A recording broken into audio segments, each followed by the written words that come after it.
developed overnight. They stand for talent, excellence, discipline, and more. They influence us and encourage us to follow our dreams. As we celebrate World Music Day, all this week and month, this is Rolling Stone India Icons in association with JBL and Beatoven.ai, where some of India's most amazing musical minds give us a glimpse into their genius and artistry. This is your exclusive gateway to the greatest creative minds.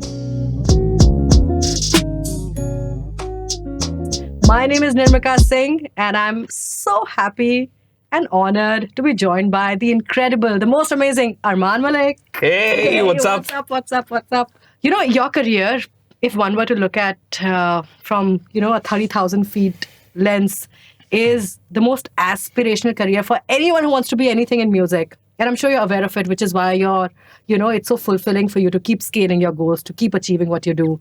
How does it feel to be that icon? I really can't explain the feeling, to be honest.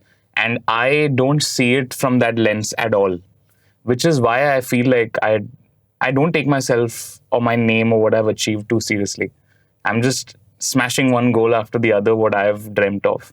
And that's it. I'm just on this path of music, making sure that I'm making amazing songs, putting out my artistry out there. And the rest is just happening as part of the process. That's it. That's how I look at it. How lovely. And I'm sure there are building blocks to how all of this comes together, right? A lot of it is creativity. Sure. A lot of it is something that is very strategically and beautifully planned out. Yeah. Because it has to be both, satisfying as 100%. well as...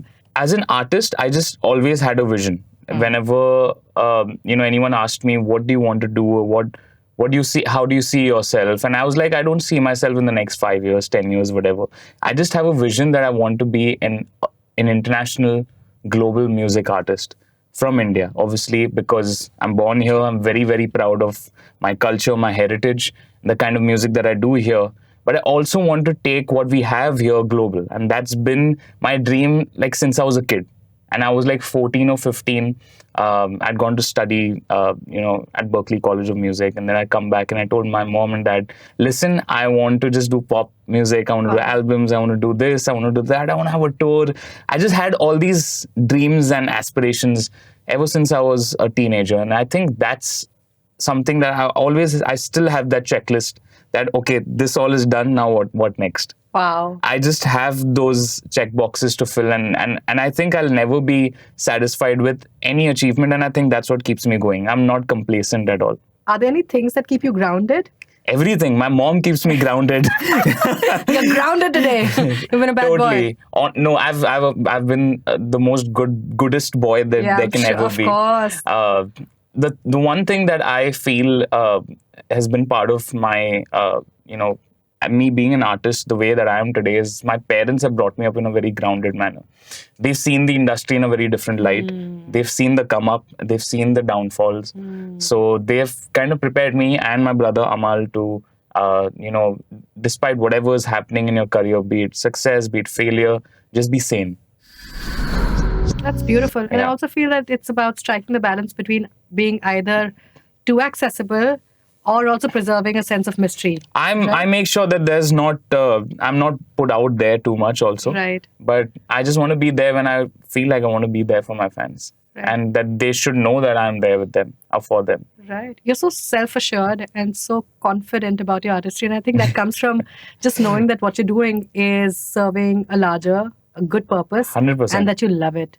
I just know what I want to do. It's a lot of people have this conversation with me, and so many artists that I meet on a daily basis, I have a chat with them, and I'm like, "So what's up? What's your vision?" Right.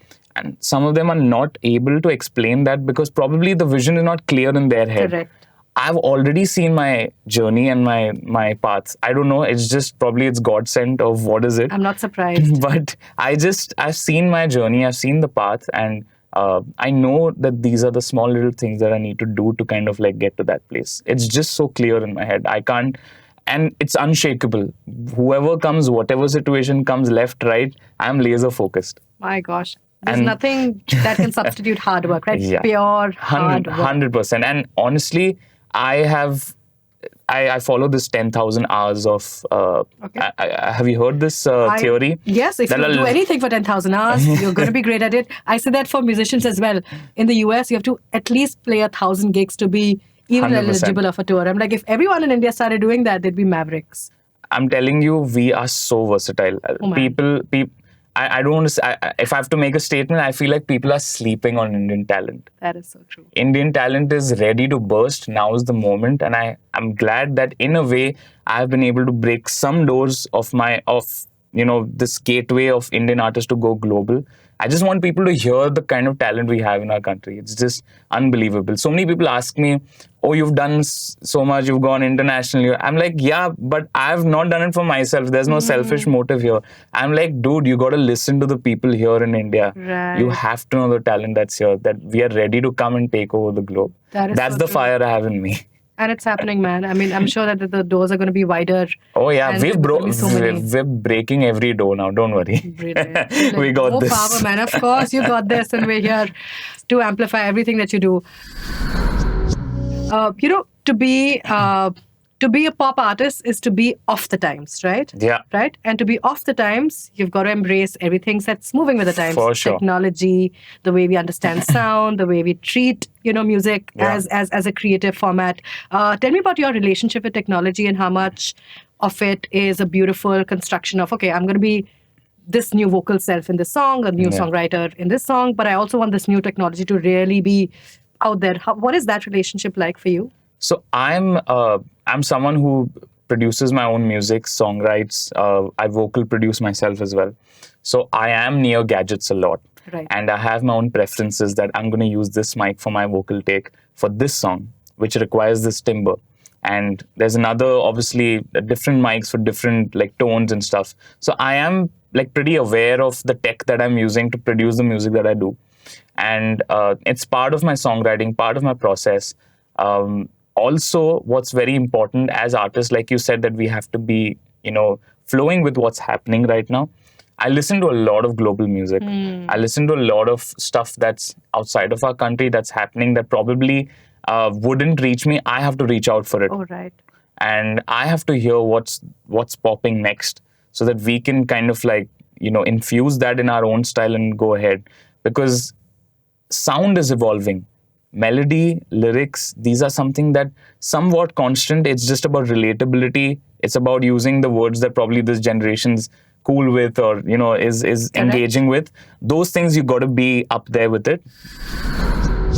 But sound is constantly evolving and that's happening every 6 months. Every 6 months, there's a new wave. Like right now, there's this whole synth wave thing happening that everyone is jumping on. So people need to be aware of that. As musicians, we are aware of it, using some elements of it, making sure you're jumping on that bandwagon, but also your originality is still there. It's not like you're doing something that is cool because it's cool.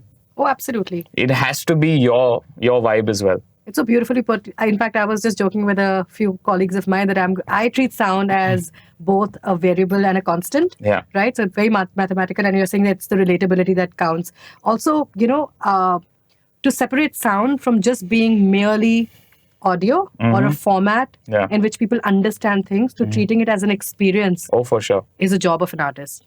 And it's artists who understand it so well. And you know that it's evolving. So you've got to keep reinventing yourself also. 100%. How often do you see yourself, breaking the mold? And just when you've set a new mold, you're like, I'm not quite sure. I want to break it all over again. Does that happen very often? Always. And with every song, I strive to change the sonics for my music. I make sure that when people listen to a new song of mine, they're experiencing something new. Right.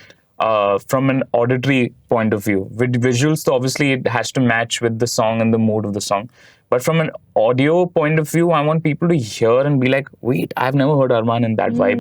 While you are your own counsel, right? Yeah. Because you're always strategizing and being this tactical person who wants to ace everything. I'm sure there are people around you who have their own versions of how things should be done. Correct. But it takes an artist to mute that noise and really mute the world and be in their own oasis of, creativity and create a whole new world where it's only creativity that matters and excellence that matters. For sure. How difficult or easy is it for you to sort of mute the world and create your own ecosystem? I just follow this one thing. I cannot do something I don't want to do. Wow. I have to stay true to the vision that's in my head and the way I have perceived my music in my head. As long as it hits that, green light in my brain, until then everything's perfect. If it doesn't, it's not, I wouldn't say it's discarded. It's just on the side. Maybe tomorrow I might feel like I relate to that song or that vibe, or that's something that I should pull out again from the archives and do it. But right now, whatever my vision is, if it's not aligning with it, and if I really don't want to do something, no one in this world can shake me and force me to do anything I don't want to do. And Such people an take this as an attitude sometimes. Oh, really? Yeah. A lot of times people think that, okay, an artist looking out for his artistry and his art can come off as like ego or like, oh, he's very... The thing is, I'm too sure of what I want to do. And that's a good thing. And I don't know if that comes across as any attitude or whatever, but I'm like, no, this is my purpose. I have to look out for my higher purpose and my artistry. And I'm not in any way rude, as you know how I am as a person. But I just have to be so true to myself. I know. I cannot compromise on my vision for me. That is so true. Truer words haven't been spoken. On that note, thank you so much, Armaan. It's such a pleasure to be speaking with somebody who's just breaking down, deconstructing everything that we think makes an artist, but we realize, no, it's not all of that. It's hard work. For sure. It's love. It's devotion, dedication. Great. And patience. Patience, perseverance, and practice. All of it. All the P's. All the P's. Great. Now we know that artists aren't made overnight. We know that icons aren't built overnight. Thank you, Armaan, for being part of Rolling Stone India Icons in association with JBL and Beatoven.ai. My name is Nirmika Singh. Armaan Malik in the house. Brilliant.